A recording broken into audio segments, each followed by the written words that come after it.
Dati talaga mga kailya, hindi ako mahilig sa mga skincare kasi nga marami na akong nasubukan pero hindi talaga gumagana sa aking mukha. Pero tinigil ko na, as in tinigil ko this year mga kailya, natagpuan ko ang YouGlow Babe product. Which is, ang ginamit ko nung una is YouGlow Babe Beauty White. Yung pink bar na pang sa katawan lang, sa mukha lahat, di ba? And then sinubukan ko din itong Rejuve set nila. Ito yung sabon. Malaki yung sabon nila mga kailya. Alam nyo ba na hinati ko ito sa 5? Ito, iisa na lang talaga siya. Malaki din to.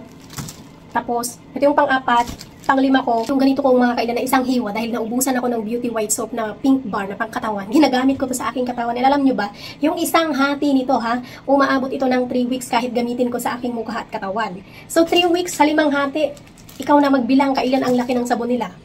Napakabula at hiyang na hiyang ako. Siyempre mga kailan, gumamit ka nitong sabon ng Rejuve set. Kung gusto mong maging makinis at laging glow ang skin mo, gumamit ka muna ng sabon sa umaga.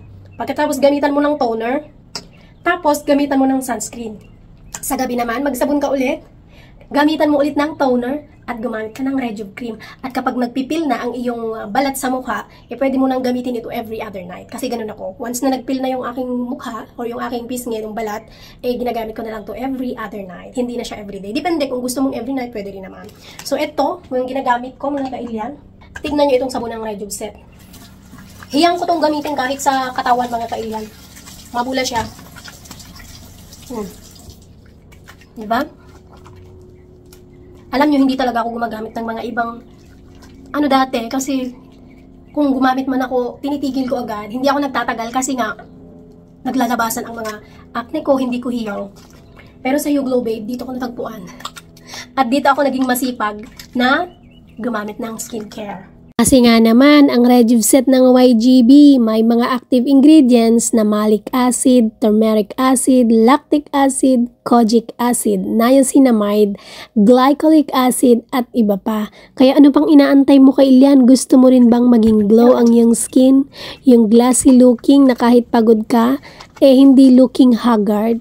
Dito mo lang yan matatagpuan sa YGB. Subukan mo na dahil ako nasubok ko na. Hindi ko nakitaan mga kailan yung mukha ko na katulad ng iba na as in nagpipil talaga yung balat na dry. Kasi ako mga kailan, pag habang naghuhugas ako, diba, dinadalawang hugas ko siya. Ginaganito ko siya, natatanggal na yung mga balat.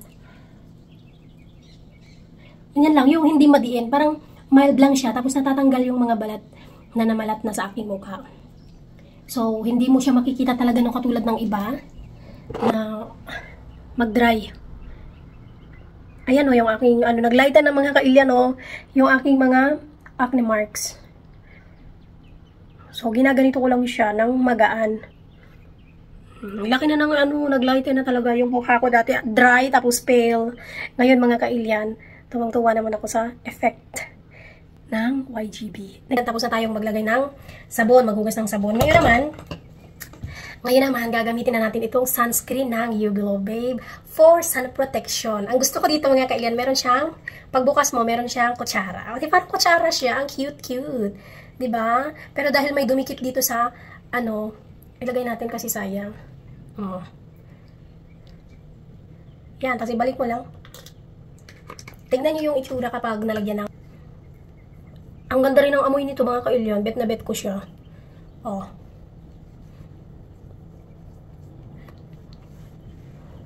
Diba? Ito yung nalagyan. Ito yung wala. Ito yung meron. Diba? Parang glossy looking siya. Tapos ikalat na natin ng mabuti. Hindi mo na dito kailangan mag-makeup. Kasi ako hindi ako mahilig talaga mag-makeup eh. Okay na sa akin yung sunscreen lang. Ganyan lang.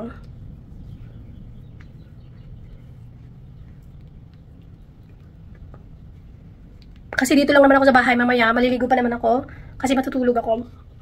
Babalik ako sa pagtulog. Mamaya maliligo pa rin ako bago pumasok sa work. So ganyan lang mga kailyan, ayos na, glossy looking and blooming pa rin ang itsura. Dati parang dry yung aking face na parang alam mo yung may mga whiteheads na lumalabas. But look, after the application of sunscreen ng YGB Rejuve set.